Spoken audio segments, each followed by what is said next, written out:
they say they're going on now. They're going, if a child was born and the above conditions were met, and for one reason, whatever reason, there was only one parent now, like, okay, now you see, we had two parents and they were working and they could raise their children and they both had a signed agreement, and the one parent died in a car accident, and so the other one's left. He or she's not working. He or she is raising a child. They're given support, and they said that for the second time now. And why do you think they did that? Because they want you to get to the understanding that there are exceptions, and the legal system is now designed so that justice is the criteria. And here in this social problem that we have with children, they're also saying it's the welfare of the child that we're really looking at. So there are conditions where, like the parent, there's only one parent and the parent isn't working. Well, they're trying to get it across to you that if they had a signed document and they were obviously able to raise a child and one of them died for whatever reason, the one that's left has to be supported because that person's doing work and the government's going to support them. You know how long it's going to be? The child's 21. Okay, that's the end of the support. In the meantime, the child was raised with no atrocities and a real strong, taught to the parent system of making the child realize that they could do wonders in this society. Okay, so you begin to get the picture of where they're going. You're going to support anybody who can raise a child. If weird things happen, you're still going to support the person who's raising a child, because that's critical. But they're going to get down to the people who just want to raise children poorly and be on welfare and not work. Are they going to get to those people? Yes, they are going to get to those people. So, that's what we're looking at. So number 7 says, no child will be born if those who are the caregivers of the family are on government support. What they say? Both of these people in the family that are considering having a child and have signed the document saying that they both agree that they want a child, neither one of them have a private sector job, so they're on government support. They can't have a child. Yeah, I told you that they'd get to it, and keep going. If the family's on government support, and you have to read on to know what government support really is, because it has changed, and there's no private sector money coming into the family, there can be no child conceived in that family. If the family gains a private sector job, then the restriction is removed. What did they say? They said, if you're working in the private sector, we don't have any restrictions other than the welfare of the child in terms of atrocity or the ability to reach its potential. But there are no other restrictions. And they say that we no longer support the concept that a person can have a child if that person's on government support. If you have to support someone who chooses not to do what it takes to gain a job in the private sector, then, there's no reason why we're allowing them to have a child, because the child is way expensive. But that's what we're doing now. In other words, the complaint of the wealthy, who paid most of this welfare stuff, because they steal most of your money. These people that don't want to do anything and don't even want to raise their children very well, and they just want to, I don't want to work, but I'm a woman and I can just have children. And these people don't want that, and, it would appear that they that are given this don't want it either. If a mother chooses to get a private sector, and no, they're going to go in there and they see a problem immediately.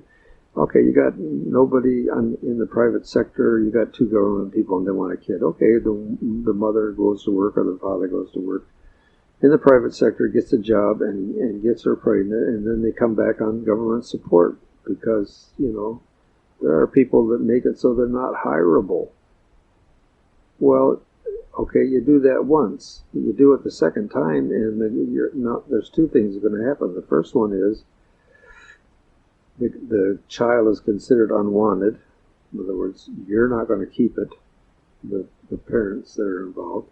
And the second thing is she'll be sterilized. And why? They say, understand now the laws have been changed so that justice is the prime motivation, and that a person can demand to go to the exception group and hear her case if they really think that there's an exception. But if a mother just wants to do nothing and lay around, and no, we're not going to support that anymore. So you have a family who wants children. They're both on federal support, government support, and one of them gets a job just long enough to impregnate the woman, and she's now pregnant, and so they're back on government support. And the next thing you know, the woman wants to have another child, and the government says, no, you will not have another child, and you'll not be able to keep one. If you're pregnant, you will not have one, and you'll be sterilized now because you're playing a game. It's illegal. Playing a game, and it's illegal. You will work. What they're basically saying is, you'll work in the private sector. Now they get, we'll keep going because they get to discussing what it takes to get on government support. So as soon as you get down through that, you begin to say, oh, that's a lot different than now. Now you go out there and you're offered a job. Okay, you get $8 an hour, and 30 hours of work. Well, if I only have 30 hours of work, I got to buy a car. I can't even hardly pay for the car with that. Not my problem.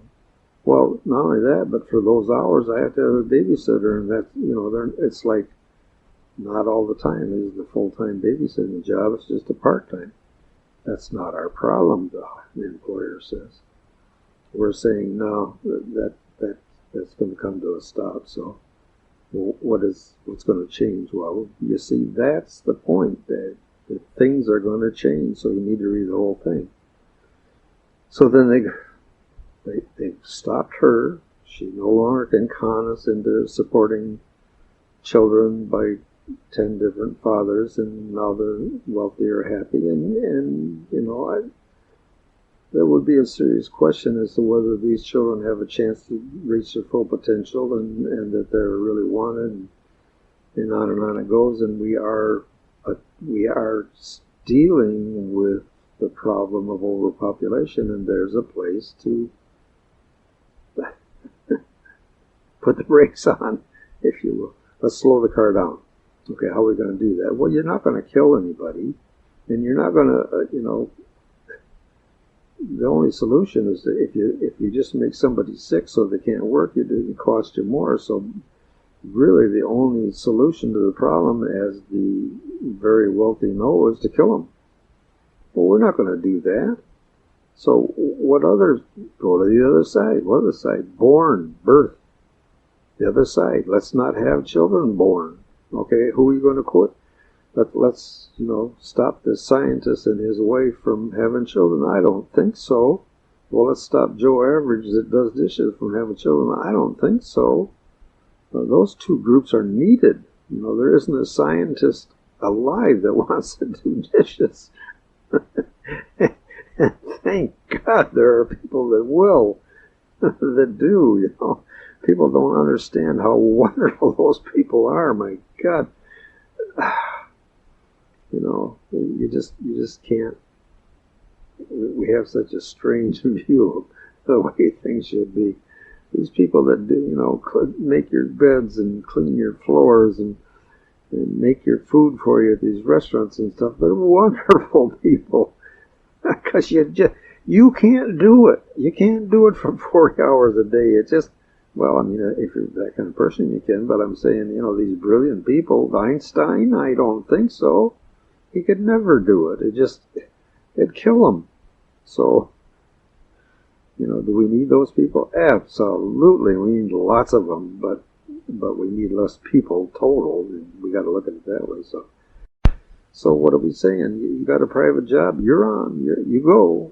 You're all set. You don't have to worry about it. If you're a woman, and you can go find a man who doesn't have a job and have kids. Hopefully you keep your job. If you're a man, you can find a woman and have kids because you got a non-government job. Yay. Okay. Then they go on and say anyone who accepts the care and support of a child and meets the qualifications above will receive government support and they'll be taken care of. And if they choose to take care of 2 children or 3 or 4 or 10 and they're qualified, they get more and more money because we're going to pay for children that have the level of support and the level of opportunities that we want to now give them. So all of a sudden that kind of a thing changes, and it's not looked down on, it's looked up at. You know, you got a person that's raising 8 children by herself or himself and doing a tremendous job of it. If you weren't supporting them to the top of the society, there's something wrong with you, because those children could be the ones who find free energy.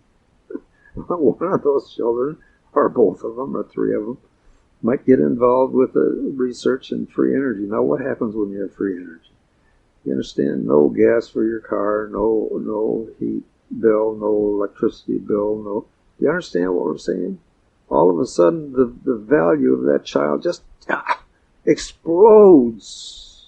Now, what we want is we want somebody to tell us who that child's going to be, so we only raise that child and the heck with the rest of them. You see? Okay, let's go on. Okay, for those who believe in the right to life, and you knew we would get to that, and demand that child must be born, or we are killers of children, we have to give this concept. First, they're going to give you the concept that they understand. They say a soul does not enter a child's body until the first breath. What does that mean? It means that a baby does not have a soul and is just a monkey until it takes its first breath. In other words, it's been born and takes its first breath. Now, does that change the right to life people's thinking? If not, and probably not, because they are taught and trained and advertised to. If not, then here's the rest. We do not wish to argue the religious implications of a person who believes in the right to life, or the effect advertising has had on us all in the area of determining our beliefs. See the whole of book 4, and maybe you'll understand that. They say, however, we do think those who still demand that any child conceived by their rules or by the refusal of abortion must support that decision that they're making. How? They must design a system. The first thing they got to do, they got to design a system that assures that the child born, because of their demands, will have the same chance to no atrocities and able to be raised to their full potential as a child above. Then with that insurance done, and they have a system and it really works, and you have People's Trust News investigators checking it out, so we now know it works, then they must be willing to pay for that system. What does that mean? The child will be given a Social Security number with an additional number after it that indicates that it's in a special group. The cost generated by any of those special children by any government unit so numbered will be paid by the people who believe in the right to life as a special charge at year's end. What did they say? They said the number one, a child who falls into the right to life's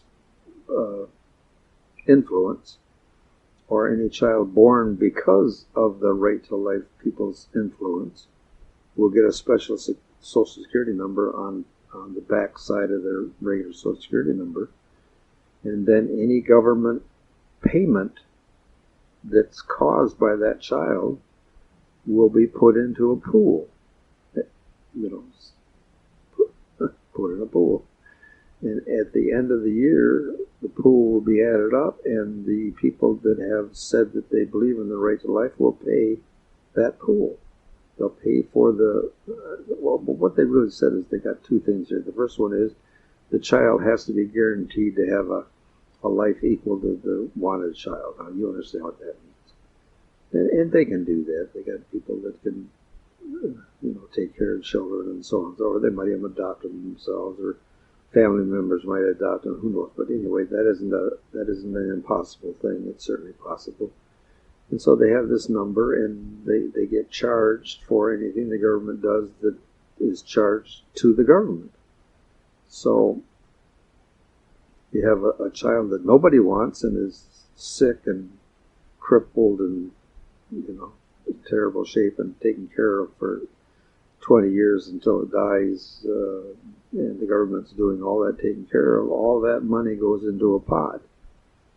And now you understand that there are all these right-to-life people. There's going to be way more people than there are unwanted children, we assume. So the monies, they're just, the cost is distributed among all those people. And it won't be all that. We're making the assumption that it won't be all that great. However, those people who have stood up and declared their belief must continue to pay for any child conceived up to the time they declare that they no longer believe in the right to life if they decide to do that. What did they say there? They said, you're going to pay for all of those children that you allowed or caused to be caused, really. I mean, you can see, if they're aborted, they're dead. If they don't conceive, if the woman doesn't conceive, obviously, and that's, you look at it and say, well, how are you going to do that? The right to lifers are going to make darn sure these women don't conceive, and they're going to take the children and make sure they're adopted and taken care of properly if they are conceived. So, and then the cost to the government, if there is any, they're going to pay. So, they basically say that the only thing that we who give you this book object to is the horrible treatment many of these children are given now. And what does that mean? That means the children that are adopted or allowed to be born now, that you don't even want to go there. And you talk about head in the sand. So they say we want that to end, and we have no problem other than that with the right to life people. We're not going to argue with the right to life people. We're not going to say we have to kill the children. We're going to go with you. If you can find a way to adopt those children out and they get the same chance as somebody that's wanted, or if you find a way to keep the woman from having a baby, without that document, that's your job. That's your job, and you can spend your money doing that too. And they say that's fine. We don't object to that. If you have, what would be our objection? That the children have the same chance. The children that are being born are wanted, and they have the same chance. And no atrocities. So then they say, and how did they get there? They said, look at what's happening now. Don't put your head in the sand here. The concept is that those people that don't believe in the right to life, there are no children that are abused and given no chance. But if you have the right to life belief, then you should have to pay for it.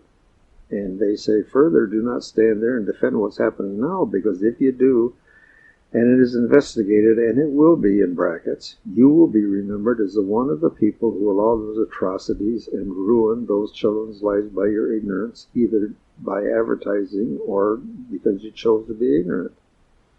So that's don't stand there and say, well, we're adopting children now and everything is okay. That's bull.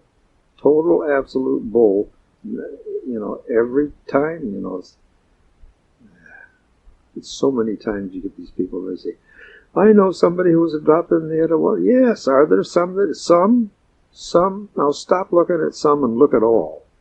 Okay, now are all the children coming out good? Absolutely not. Do you know any people that are raising children that are supported by the government that are horrible people? Yeah, you do, and I do too. And do you know children that have had real serious problems? Yes, and you do too. if you go look. And if you stand there and say everything's perfect now and they start investigating, what are you going to say when they show you all these things? You don't want to stand up and do that. You have to be real quiet and kind of turn your head when they, basically,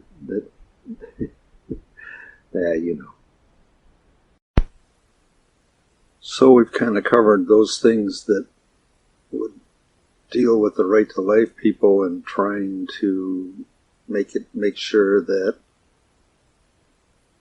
we're on the right path and we're not killing babies as they would look at it. But here's another problem that pops up. Because the mother or the father or if they decide they do not want the child, that child cannot be born, because that's one of the key changes that comes up, in that the mother has a right to not want the child. We're saying the mother has a right not to have a child. We have the ability to abort or prevent with medicines now, so that any woman will not have to have a child. And we don't see that the right to lifers have the right to say that you have to have a child. In fact, we're going to say, no, they're saying, that's wrong. We're all done with the repopulating of the earth, which was given to us by the Jewish God Yahweh, and was given to us by the Jewish God Yahweh back at the time when we had just finished with the flood. And there weren't very many people on the earth. I mean, there was unbelievable destruction, which of course isn't common knowledge now, but someday book 5 might get into that. But anyway, there was tremendous amount of destruction, unbelievable amount of destruction. And the population went way down. Well, the Bible said the population went down too, so we're okay. And then Yahweh comes into the picture and says we've got to repopulate the earth now. Now, you understand that, I mean, I know you don't understand it, but if you read the Bible carefully, you'll realize that in Genesis, the God Yahweh was talking about repopulating the earth and the beginning or the redoing of the earth after the flood. Now, after one of the floods, after some real serious destruction, it's just, the Ice Age and the flood and the whole of the history back there is just given to you all wrong, and it's just unbelievable the things that you've been able to kind of like advertise to. You've been told, like everything else, you have to understand, you're told and told and told. Now, why they didn't want us to know about the destruction of the earth and why they didn't want us to know about what was going on back then is a very confusing thing, but I'm just going to say there was tremendous destruction. There was a tremendous loss of human life. And this Yahweh, God of the Jews, said you have to repopulate. So now, that's coming from God, supposedly. And the churches jump right on it and go right into it, and they are doing their best. And what they're telling us is, you've done it. You're there. You've repopulated. You've overpopulated. It's time to shift. It's time to get realization that, there are too many people on the earth. So like we said, one of the things that we're going to change, or they're going to change, is the fact that the mother refuses to have a child or the father refuses to have a child. There will be no child. Then you go back to looking at the right to life people, and you say, when you understand that that's the way it's going to be, then do something about it. And what do we mean? You have the morning after pill, you have the pill, you have, we're going to have male contraceptives now shortly, if we don't already, and that takes care of part of the problem, doesn't it? The right to life should be right in there saying you take contraceptives. You're going to have to teach what. I don't think you have to tell them that they have to teach sex, but you're going to have to teach them what absolutely not to do to make darn sure that you don't have a child, because if either the mother or the father refuses to have that child, it's going to be aborted. That's the law. That will be the law. It just doesn't make any sense to it doesn't make any sense for the woman to be able to have a child anytime she wants. That's the first thing. So we've covered some places where a woman can't have a child. Then we come to the fact that the father doesn't have any say, any way about having a child, and I absolutely have no idea why that is. I have no idea how it was allowed. I know why it's there, but why did we allow it? It makes no sense you want to talk about prejudice. You're telling me that the man hasn't got the right to say no? And the man hasn't got the right to raise his own children at the time that he wants to do it? So what they say is, because the new system the father has the right to refuse a child to be born, and so does the mother, then it becomes the duty of those who believe in the right to life to make sure the mother doesn't become pregnant. How are you going to do that? Do you see the problem now? Doesn't a man have the right to refuse to produce a child? Not now. But shouldn't he have the right? To have a child without the right to be able to raise it and be a father is wrong. If you can prevent it, it can be prevented now, and it should be prevented now if that's what we can do, and that should change. So now you have the man having the ability to say, no, I'm not ready to have a child. Okay, there is no child born by him. And you just, the right to lifers then get in there and say, no, that woman cannot get pregnant because she hasn't got the document. Nobody's signed the document. The conditions haven't been met. So it becomes the right to lifer's job to prevent any pregnancy at that point. So, we come into conflict with them there, but we don't come into conflict with them, in the other parts where you have nobody complaining. You go to it. You make darn sure that they have a place to live, and they got just as much chance as a wanted child, and you go for it.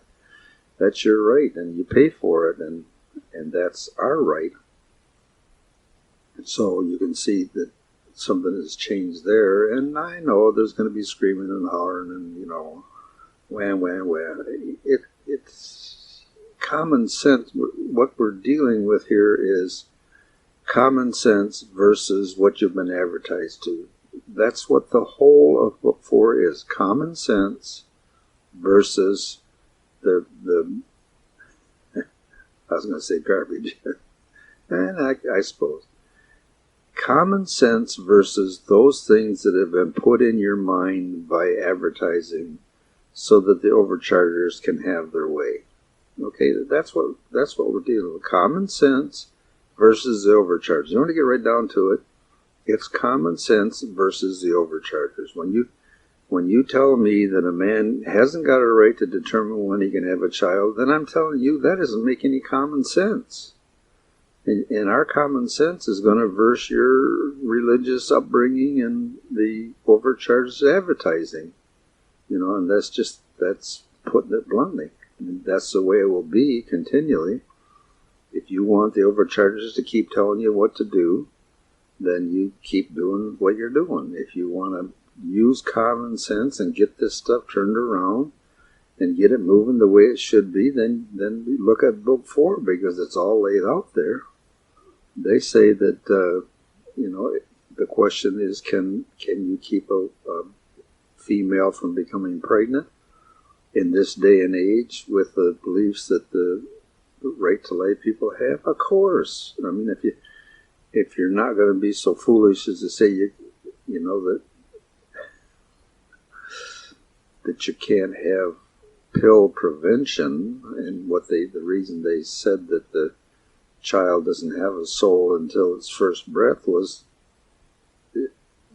because you're taking the pill, or the man or the woman taking a pill to prevent conception cannot be something that you can hold as a religious tent.